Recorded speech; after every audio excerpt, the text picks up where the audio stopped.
Hello and welcome to the Penalty Box Perspective podcast. My name's Nathaniel and I'm joined once again by my good friend Matt. How are you doing? Yeah, very good, mate. Yeah, how are you? Oh, you doing okay? I think I went a bit too hard at booing Milan Lucic last night at the Sheffield Steelers 5 Flyers game. Feeling a bit under the weather now, but um, no, otherwise okay. Good. So I imagine he was getting Yeah, an absolute earful, was he? absolutely, especially when he cross-checked slash boarded a Sheffield player. That got quite the reception. But yeah, Yeah. good Just, game I though. mean, We won just 4-1.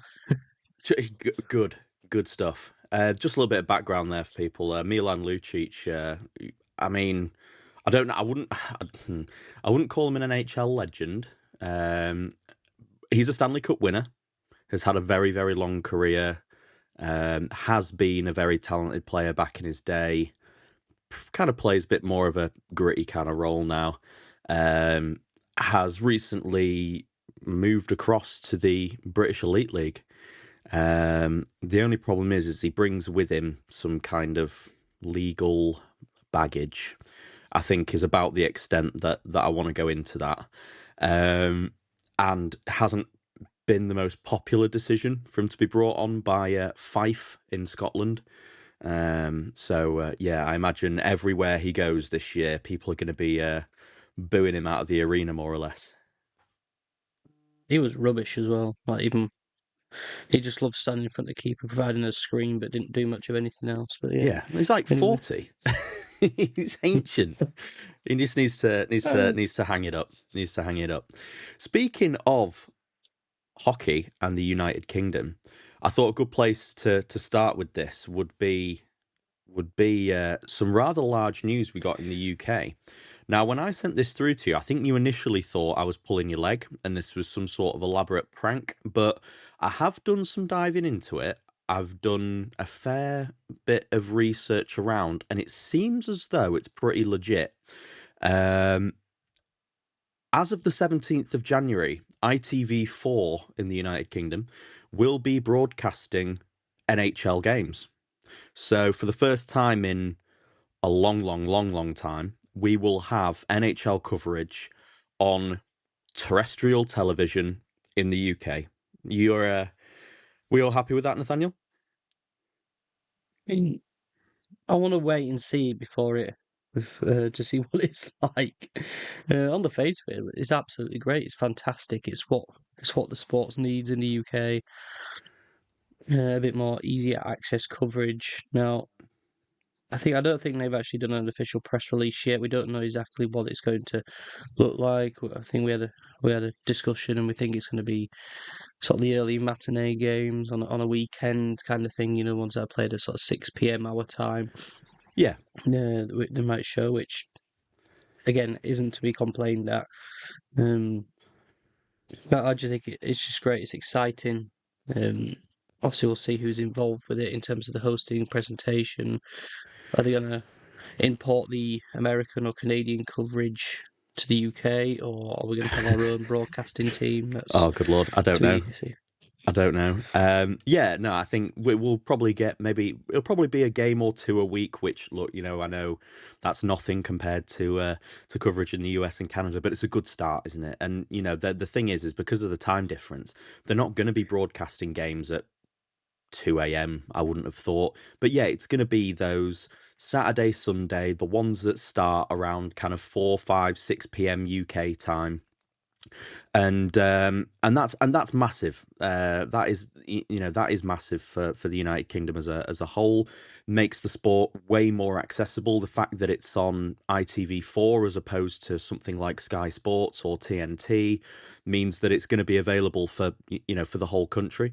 And I think you will start to see a big uptick in people just kind of tuning into to watch the games and grow the audience of the NHL in this country. And if it's well received, you could maybe see them potentially maybe looking at adding a couple more games. But yeah, like you said, I am interested to see how they present it. I'm interested to see kind of how they go about what they do with the in studio team, what they do with the commentary. Do they get the commentary over from from like a UK, sorry, a US or Canadian feed or something like that. I'm not sure quite how it's going to work, but certainly seems to be all legitimate for now. So we are, as the day of recording, it's the 4th of January. We are a couple of weeks out from, from that launching. So we'll have to see. We'll have to see what happens. Absolutely. Can't wait. Yeah, yeah. So with today's episode, we thought we would take a dive into these Olympic rosters. They've been dropped over the last sort of couple of days. We thought about doing an immediate kind of reaction once the Canadian one had been released, but with knowledge that the US, Swedish, and Finland teams would be announced the next day, we thought we'd wait until kind of the big four were announced, so we could go through these Olympic rosters. I think there's a few people who are missing out, which certainly we're going to talk about. I think there's a few, a few kind of surprise inclusions. But shall we start with the Canadians, Nathaniel? Yeah, Okay, absolutely. And go on. what Sorry. I'll say, just what a team this is going to be when we're going to be talking about this roster here with the players that are in. You think, yeah, that makes sense, and then you see the players that are being left out, and you see your jaw hits the floor, which is to be expected with the Canadian roster, really. But I think the highlight for this is you could tell who the head coach is. Yeah, you can. So the Canadian Olympic team is going to be coached by John Cooper, who is the coach of the Tampa Bay Lightning, and it certainly shows. So we'll just rattle off, each of these lineups. So in their forwards, they've taken Sidney Crosby, Nathan McKinnon, Bo Horvat, Macklin Celebrini, Connor McDavid, Sam Reinhart, Brandon Hagel, Nick Suzuki, Mitch Marner, Brad Marchand, Mark Stone, Tom Wilson, Braden Point, and Anthony Sorelli. Defensemen, they've taken Devon Taves and Cale Makar, both of the Colorado Avalanche. Josh Morrissey, Shea Theodore, Travis Sanheim, Colton Parayko, Thomas Harley, and Drew Doughty, with the goalies Logan Thompson, Jordan Binnington, and Darcy Kemper. So, like you said, Nathaniel, straight off the bat, there's a few Tampa Bay Lightning players in there. I think maybe Anthony Sorelli was a bit of a surprise inclusion. Braden Point as well. I mean, he's a very, very good player, as are all these players in the Canadian team. But certainly, I think a few surprise omissions. But I mean, that roster's just absolutely stacked, isn't it? It is stacked. I mean, that projected sort of fourth line of Marchand, Mark Stone, and Tom Wilson is going to cause some chaos in shithousery land. Yeah. But that yeah, I think Sorelli and Point were the surprise additions in the forward section at the very least. Point hasn't had that crack in a year so far, and Sorelli has never been like a star name, but is solid, perhaps defensively and sort of a bit more of a face-off specialist, I think. Um, but I think we're beating around the bush here with this one big name, which isn't in there, which I think you're pretty upset about. um Initially, yes. So the big glaring name missing from there is Connor Bedard from the Chicago Blackhawks. I think a lot of people thought, Celebrini, Bedard, initially they started the year on the outside, maybe looking in. As the season's gone on, I mean, Celebrini, for one, I think was an absolute shoe-in. And Bedard, prior to that injury, was having an MVP caliber season. I think, unfortunately, that separated shoulder injury has just sort of is given, in my opinion, it's given Team Canada a bit of an out, and it's given Well, them that's the that. thing, mate. Well, that's the thing. I thought you might end up saying this, and I think the team have come out, and this may be in case of sort of defending the players that have been selected, but they've said that his recent injury did not play a part in his selection or non-selection. I just failed to see, and this is kind of my thoughts regarding the Olympic rosters, and I get that they want to construct a roster, and you want to have a fourth line that's going to be gritty and is going to is going to cause problems in those big matchups. But for me, I mean, they're going to play what, 6 or 7 games, like an absolute maximum. No, I did not do that intentionally, by the way. Um, they're Maybe 8, 9. but So yeah, something along those lines. yeah, But I just think that why would you not take the opportunity to just take the best players you've got? You know, you just need to go in there. It's a game at a time and just blast the team out the building. And for me, and I know they will have said that Bedard's injury, they'd already made their mind up beforehand. But I just look at a couple of players on that roster. I look at Sorelli. I look at Point. I look at, does that team need Tom Wilson, Marchand, and Sorelli? Does it need all? Does it need 3 shit houses, or could you just get away with 1 or 2? I just think that is Anthony Sorelli going to provide more to that Canadian team than Connor Bedard would? Probably not. But he's John Cooper's guy. He's someone who he knows, and upon a bit of reflection, look, Connor Bedard is going to play in a minimum of 3 Olympic Games, isn't he? Over the next, he's going to play at the next one and probably the 2 after that. That'd take him up to about the age of 36. So, he's probably got 3 Olympic Games within him, and he will absolutely be on the next roster. And for him to maybe have that 3-week break to get his shoulder right, and from a Chicago perspective, I've got no problems with him having a bit of a bit of rest and recovery on that shoulder. I think it's going to put a bit of a chip on his shoulder, and I think he's going to come back from that injury absolutely flying. But yeah, that was a bit of a. I think obviously that was the big surprise one, wasn't it? And you see a few other names that have missed out. Mark Scheifele, Travis Konechny, Sam Bennett was a big one. Obviously, the reigning Conn Smythe Trophy winner, and was a massively integral part of that Florida team that won the cup last year. But this is it. This is the Canadian roster, isn't it? I mean, they can only take 25 guys or whatever it is, but I believe it's 25. Yeah. Canada's got a lot more than 25 very good hockey players, so there are always going to be people that miss out. I mean, you even look at someone like John Tavares, who I know is a bit older now, but has been having a really good year on a personal level for for Toronto this year, certainly in terms of his point production. Yeah, Evan Bouchard missing out. I don't disagree with that at all, personally. I mean, I think we've made our feelings regarding Evan Bouchard quite clear on this podcast. But yeah, yeah, he was another one kind of missing, and then Scott Wedgwood and Mackenzie Blackwood, both from Colorado, the 2 goalies missing out there. That they opted for Logan Thompson and Darcy Kemper, which again I don't really have any major issues with. I think you look up and down that lineup. I think certainly the defense and the goaltenders pick themselves, no?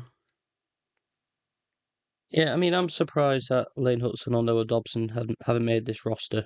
Um, uh, in defence, I think that's one of the things for me, especially over like Travis Sanheim or Colton Parayko. I think one of those 2 could have been swapped out for a Canadian player, but am I gutted or upset about it? Potentially not, no.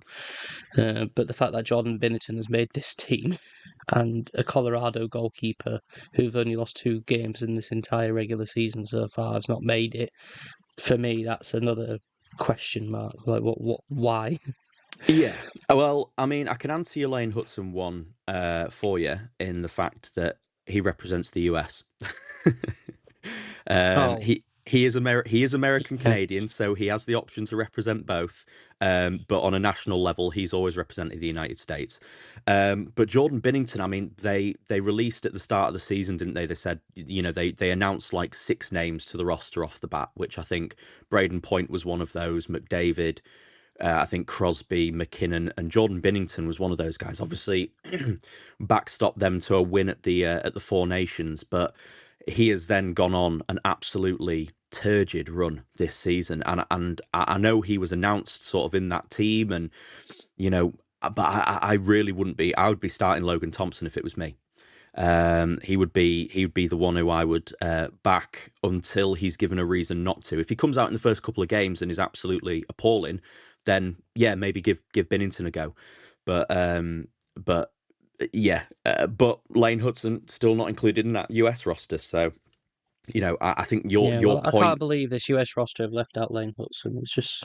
Oh, 100%, 100%. Uh, I think that is. I think your point still stands. Should we move into the US roster? yeah, let's do it.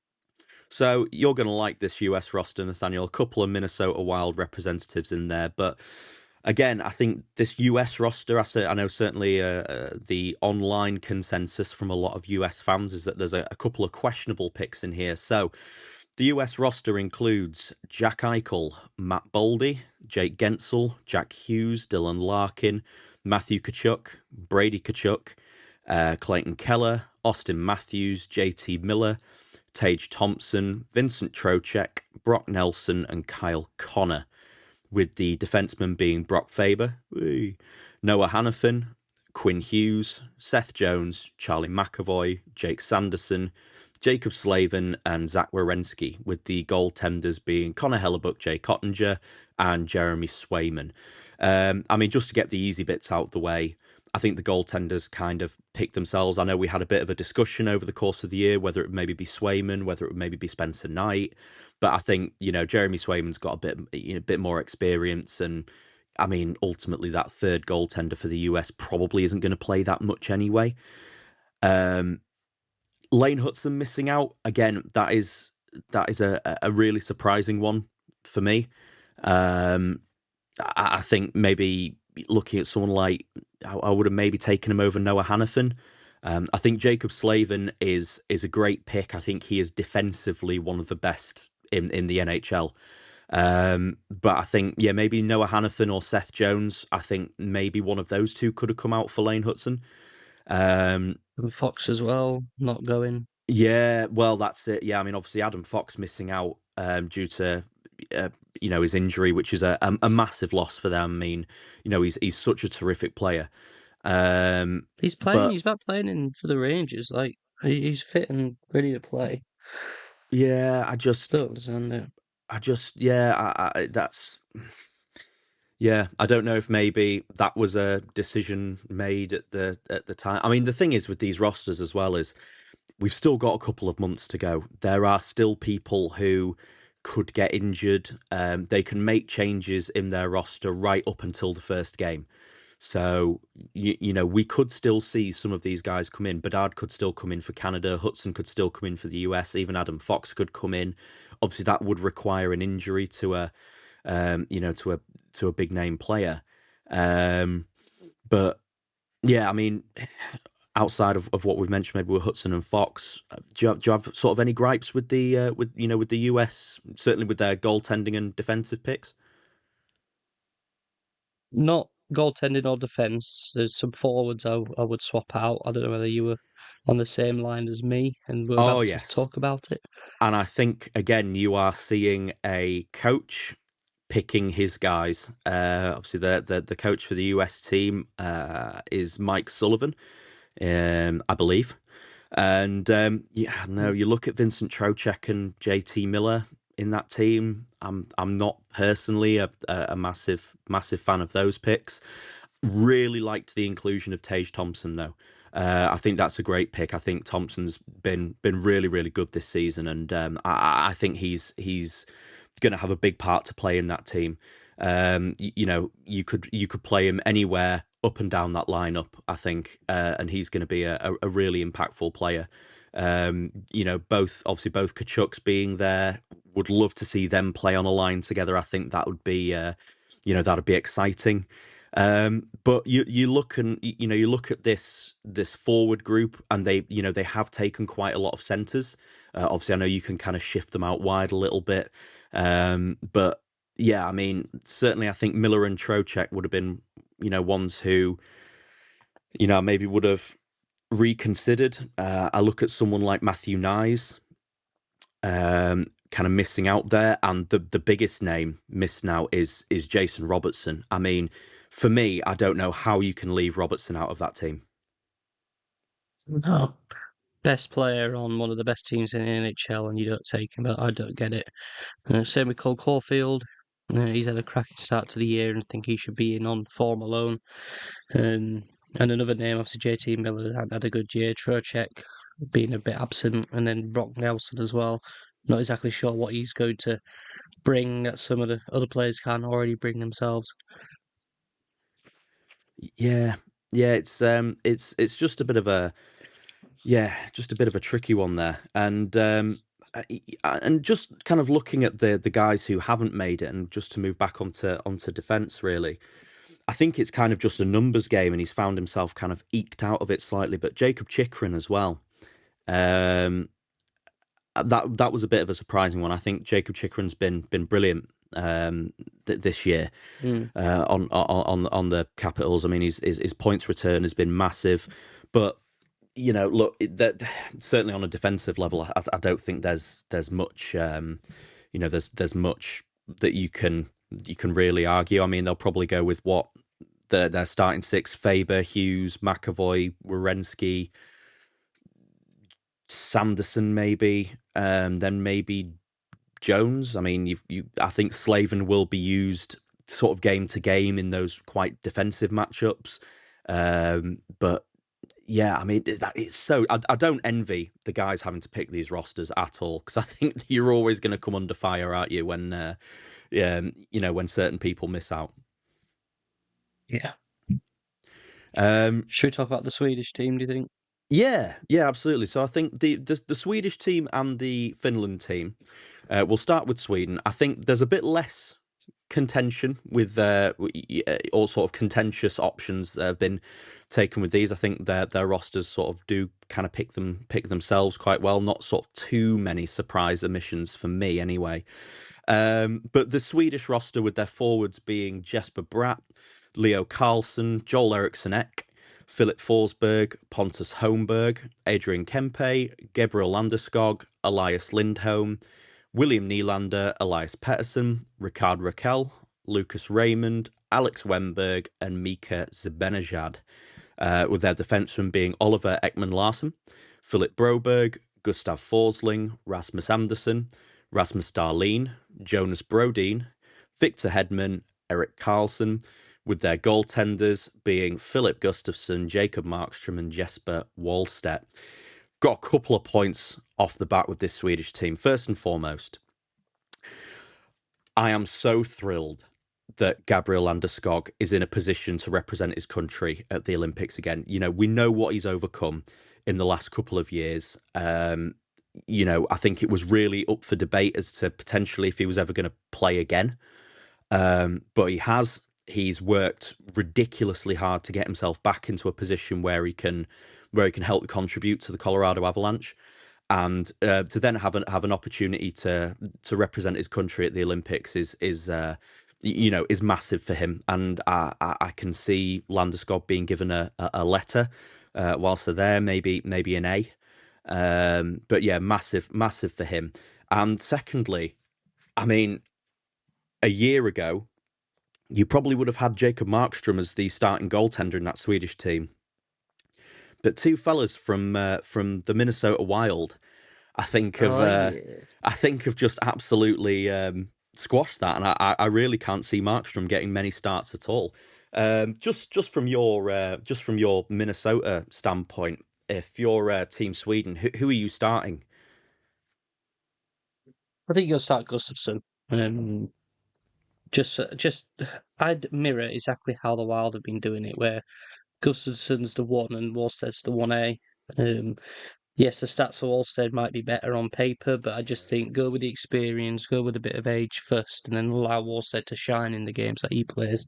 That's Mm, how I would do it, and I wouldn't even start Markstrom.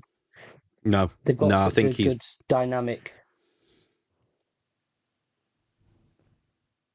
yeah. Yeah, I they've mean, got such a good dynamic between the two of them.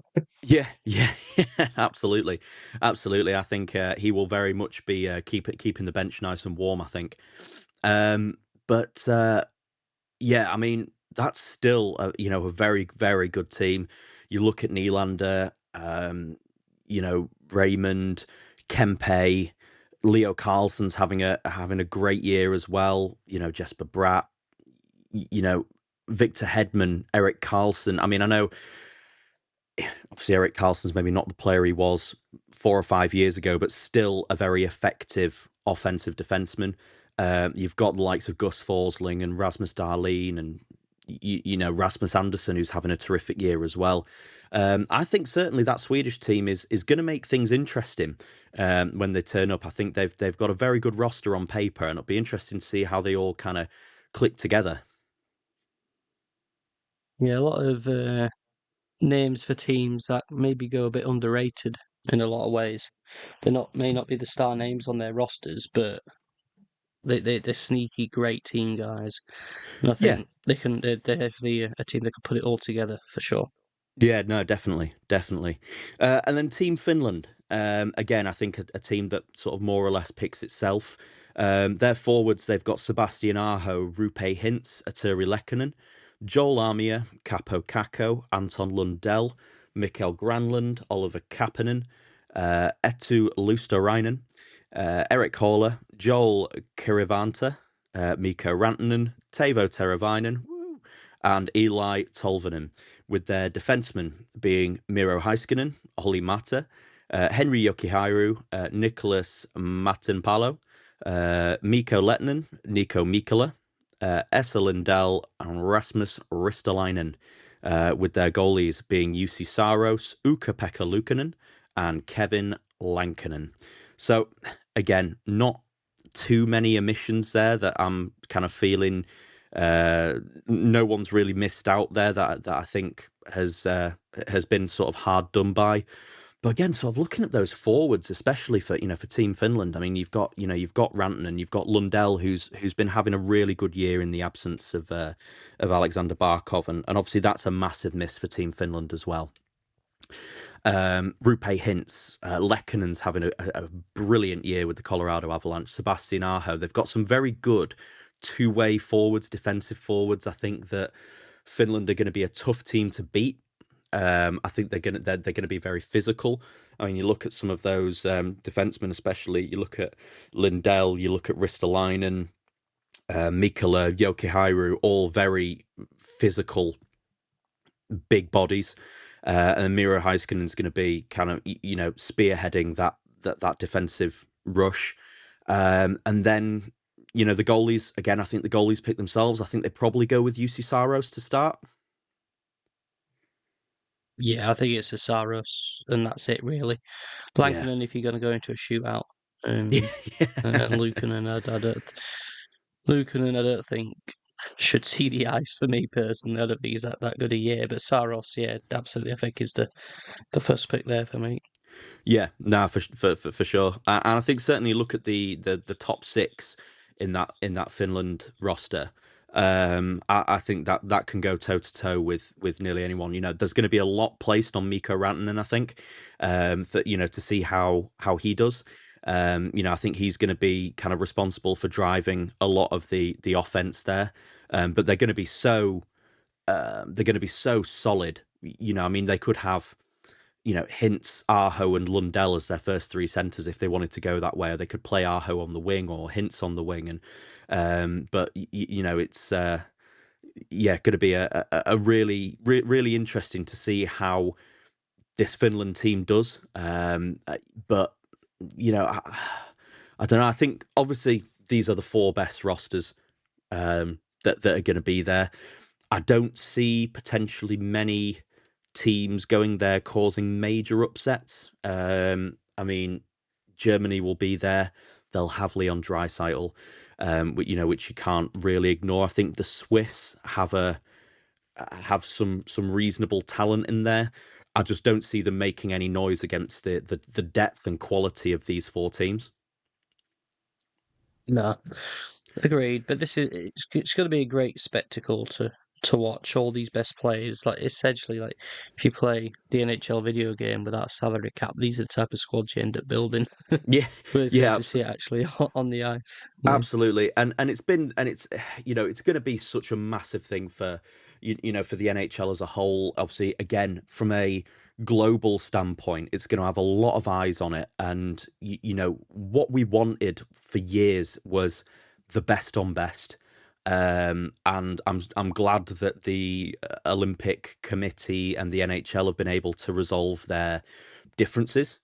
and put themselves in a position where where they can the NHL players can go represent their countries at the Olympics, because I mean it's such a massive honor for these guys, and I know that all the guys who've been selected so far, it's not something they've taken lightly. They all see this as one of the biggest honors of their career. Um, yeah, I would be for any one of these guys that we've spoken about so far, would be gutted if any of them missed out for any reason, whether it be through injury or personal reasons or anything like that. But yeah, I just absolutely cannot wait. For the Olympics to get going. Obviously, with it being in Italy as well, from a selfish perspective, from us in the UK, it's going to be on a nice, reasonable time for us to watch a lot of the games. Yeah, it's gonna be awesome. Just for you, Nathaniel, if I was to ask you just off the hop, who's taking gold? Canada. Yeah, It has to be. yeah. I I'm I'm mean, I'm struggling only to disagree there. any team with Crosby, Celebrini, McDavid, McKinnon Yeah, as yeah. your. Sorry, you can't. But your top four players are like that. I mean, I reckon we speak about the top four teams here. I could see Sweden, Finland playing out for the bronze medal match, and Canada against the Americans for gold. That's what I think everybody will expect. I don't think there'll be many shocks or surprises. And that final, if it is Canada against America, what a final that's going to be. Oh, that's going to be absolute box office. I mean, we saw it at the Four Nations, and the Four Nations face off was amazing. And we really saw kind of, it was almost like a warm up to the Olympics, wasn't it? It was great. The jerseys looked great.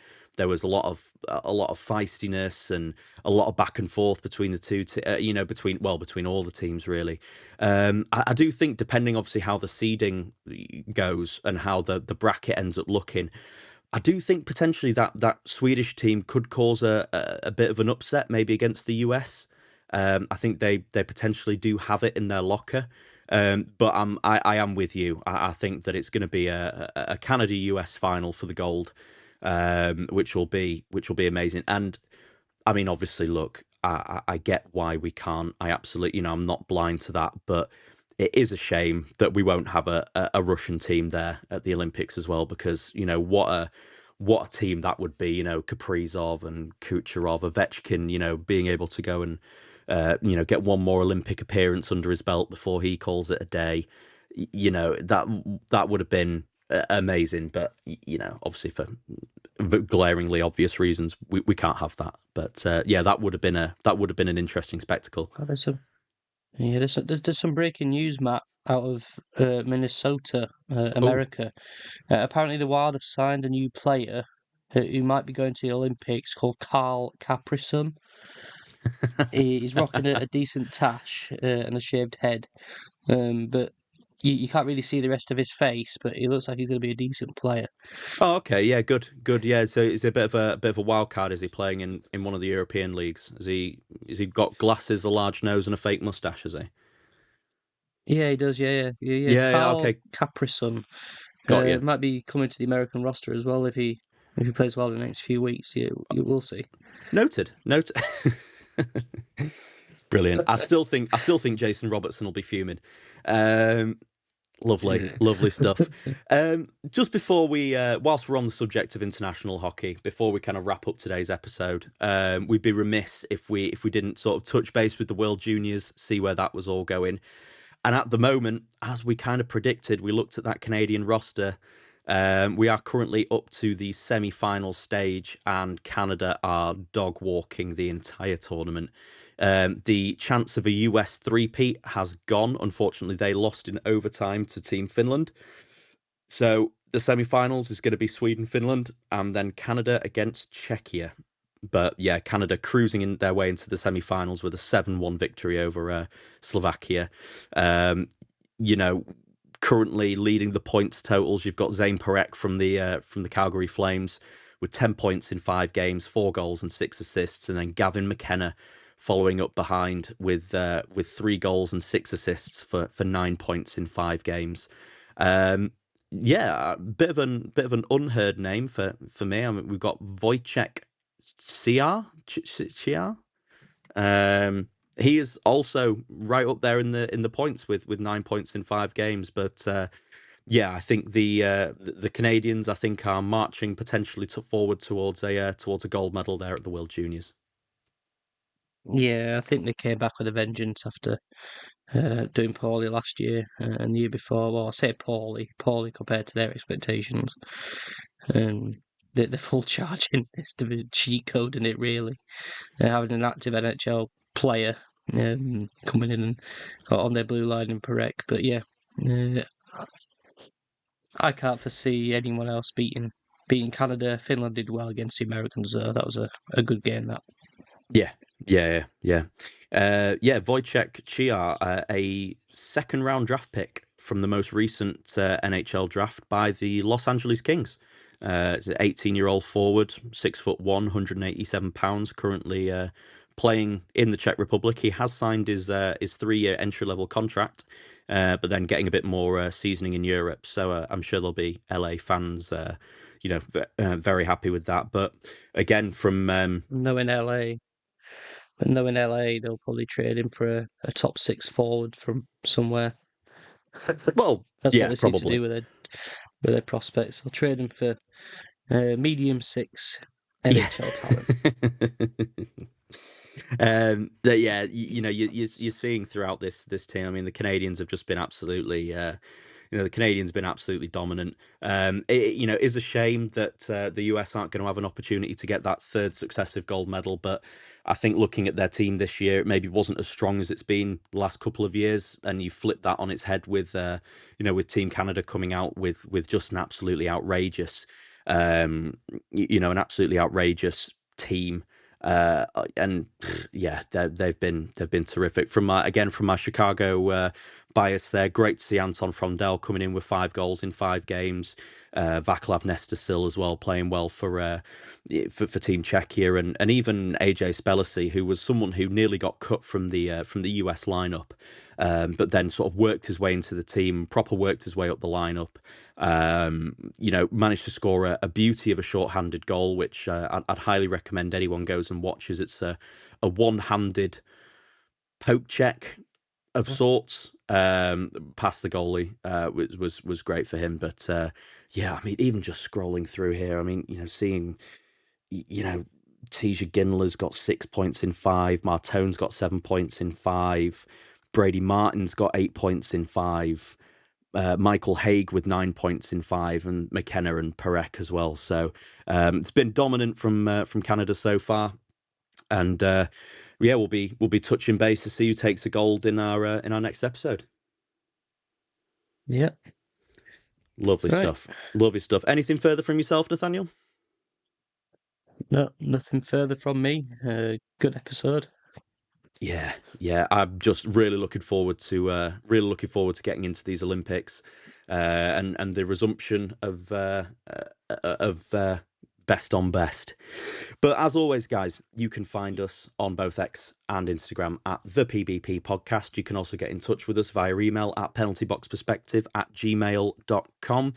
If you've got any thoughts, feelings on the show, any feedback, anything like that, if you want to leave us a 5-star review, it'd be a great way for us to start 2026. It moves us up into the algorithm and, makes us more visible to people trying to find NHL coverage, especially with the with the launch potentially of some NHL coverage coming to the UK from the 17th. That'd be awesome for us.